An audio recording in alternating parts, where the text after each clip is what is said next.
Video के इस session में आपका स्वागत है। आज जानेंगे महाभारत के अगले पार्ट के बारे में, जिसमें हम समझेंगे महाभारत में पांडवों और कौरवों के सेनापति आखिर कौन कौन थे। वीडियो को पूरा सुनने और हमारे चैनल को लाइक, सब्सक्राइब एंड शेयर जरूर करें। शुरू करते हैं। श्री कृष्ण उपलब्ध लौट आए और हस्तिनापुर की चर्चा का हाल पांडवों को सुनाया। युधिष्ठिर अपने भाइयों से बोले, भैया अब सेना सुसज्जित करो, व्यूह रचना सुचारू रूप से कर लो। पांडवों की विशाल सेना को 7 हिस्सों में बांट दिया। द्रुपद, विराट, धृष्टद्युम्न, शिखंडी, सात्यकी, चेकितान, भीमसेन आदि 7 महारथी इन 7 दलों के नायक बने। अब प्रश्न उठा कि सेनापति किसे बनाया जाए। सबकी राय ली और अंत में युधिष्ठिर ने कहा, सबने जिन जिन वीरों के नाम लिए वे सभी सेनापति बनने की योग्य हैं, किंतु अर्जुन की राय मुझे हर दृष्टि में ठीक लगी। मैं उसी का समर्थन करता हूँ। धृष्टद्युम्न को ही सारी सेना का नायक बनाया जाए। वीर कुमार धृष्टद्युम्न को पांडवों की सेना का नायक बनाया गया। उसका विधिवत अभिषेक किया गया। अपने कोलाहल से दिशाओं की गूंजती हुई पांडवों की सेना मैदान में आ पहुंची। उधर कौरवों की सेना के नायक थे भीष्म पितामह। भीष्म ने कहा, युद्ध का संचालन करके अपना ऋण अवश्य चुका दूंगा। लड़ाई की घोषणा करते समय मेरी सम्मति किसी ने नहीं ली। इसी कारण मैंने निश्चय कर लिया था कि जानबूझकर स्वयं आगे होकर पांडु पुत्रों का वध मैं नहीं करूंगा। कर्ण तुम लोगों का बहुत प्यारा है। शुरू से ही वह मेरा और मेरी सम्मतियों का विरोध करता आया है। अतः अच्छा हो अगर वह सेनापति बन जाए तो मुझे कोई आपत्ति नहीं होगी। कर्ण का उद्दंड व्यवहार भीष्म को सदा से ही खटकता था। कर्ण ने भी हठ कर लिया था, जब तक भीष्म जीवित रहेंगे तब तक वे युद्ध भूमि में प्रवेश नहीं करेंगे। भीष्म के मारे जाने के बाद ही वह लड़ाई में भाग लेंगे, केवल अर्जुन को ही मारेंगे। दुर्योधन ने सब सोच समझकर भीष्म पितामह की शर्त मान ली। उन्हीं को सेनापति नियुक्त किया। फलतः कर्ण जब तक के लिए युद्ध से विरत रहे। पितामह के नायक कत्व में कौरव सेना समुद्र की भांति लहरें मारती हुई कुरुक्षेत्र की ओर आगे प्रवाहित हुई। इधर युद्ध की तैयारियां हो रही थी, उधर एक रोज बलराम पांडवों की छावनी में एकाएक जा पहुंचे। बलराम जी ने बड़े बूढ़े विराट राज द्रुपद राज को प्रणाम किया और धर्मराज के पास जाकर बैठ गए और बोले, कितनी ही बार मैंने कृष्ण को कहा था, हमारे लिए तो पांडव और कौरव सदा ही एक समान हैं। इसमें हमें बीच में पड़ने की आवश्यकता नहीं है। पर कृष्ण ने मेरी एक ना सुनी। अर्जुन के प्रति उनका स्नेह है कि उसने तुम्हारे पक्ष में रहकर युद्ध करना भी स्वीकार कर लिया। जिस तरफ कृष्ण हो उसके विपक्ष में मैं भला कैसे जाऊं। भीम और दुर्योधन दोनों ने ही मुझसे गदा युद्ध सीखा है। दोनों ही मेरे शिष्य हैं। दोनों पर भी मेरा एक जैसा ही प्यार है। लड़ो तुम लोग। परंतु यह सब देखने के लिए मैं यहाँ नहीं रह सकता। मुझे अब संसार से विराग हो गया है, अतः मैं जा रहा हूँ। युद्ध के समय सारे भारतवर्ष में 2 ही राजा युद्ध में सम्मिलित नहीं हुए और जो कि तटस्थ रहे। एक राजा बलराम और दूसरे भोजकट के राजा रुक्मी। रुक्मी की छोटी बहन रुक्मणी श्री कृष्ण की पत्नी थी। कुरुक्षेत्र में होने वाले युद्ध के समाचार सुनकर रुक्मी एक अक्षोहिणी सेना लेकर युद्ध में सम्मिलित होने गया। उसने सोचा कि अवसर वासुदेव की मित्रता प्राप्त करने के लिए ठीक होगा, इसलिए वह पांडवों के पास जा पहुंचे और अर्जुन से बोले, पांडुपुत्र, आपकी सेना से शत्रु सेना कुछ अधिक मालूम होती है, इसी कारण मैं आपकी सहायता करने आया हूँ।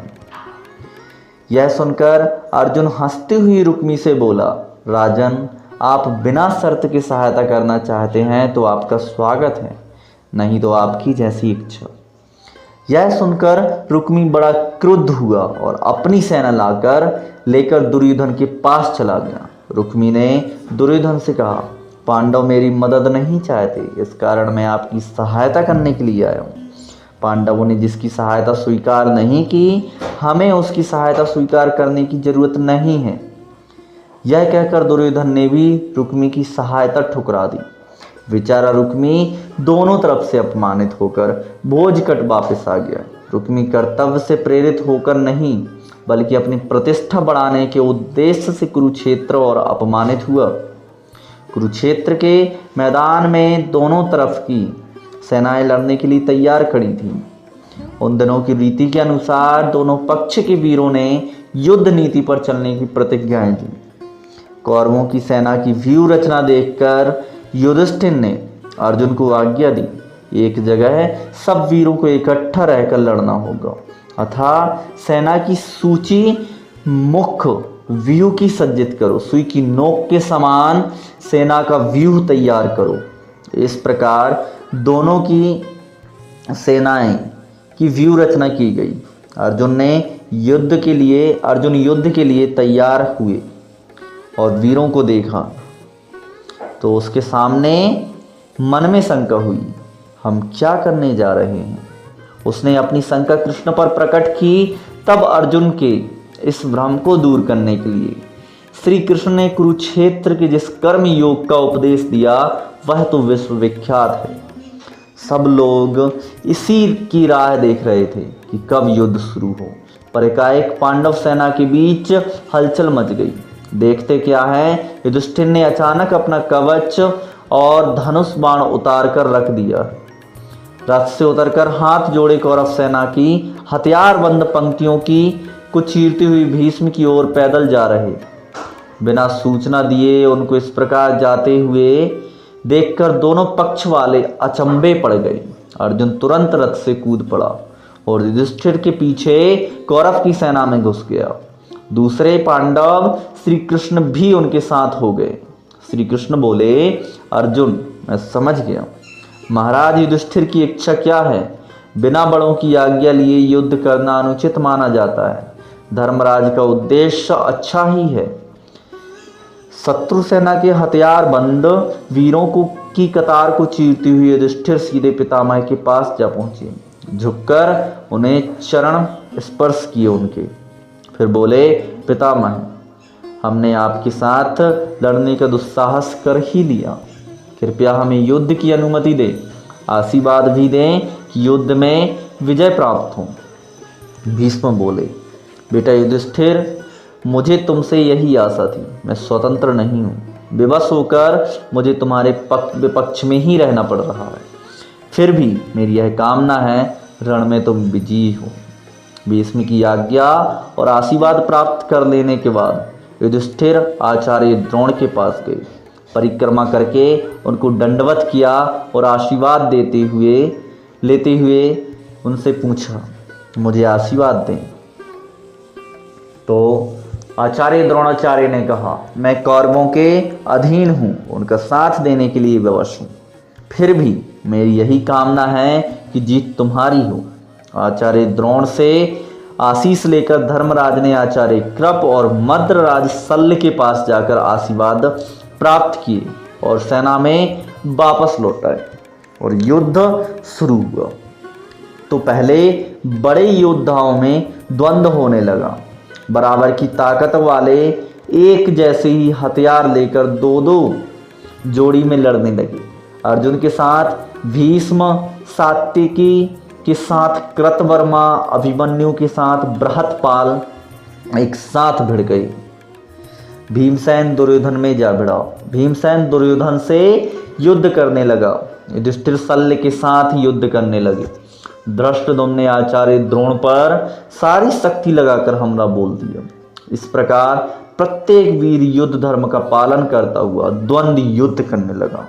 भीष्म के नेतृत्व में कौरव वीरों ने 10 दिन तक युद्ध किया। 10 दिन के बाद भीष्म आहत हुए और द्रोणाचार्य सेनापति नियुक्त किए गए। द्रोणाचार्य भी जब खेत रहे तो कर्ण को सेनापतित्व ग्रहण करना पड़ा। 17वें दिन की लड़ाई में कर्ण का स्वर्गवास हो गया। इसके बाद शल्य ने कौरवों का सेनापति बनकर सेना का संचालन किया। इस प्रकार महाभारत का युद्ध कुल 18 दिन तक चला। वीडियो के इस सेशन में इतना ही। युद्ध के पहले दूसरे दिन से लेकर पूरे 18वें दिन तक की प्रक्रिया को हम अपनी अगली वीडियो में साझा करेंगे। वीडियो को और आगे सुनने के लिए हमारे चैनल को लाइक, शेयर, सब्सक्राइब जरूर करें। Thanks for watching.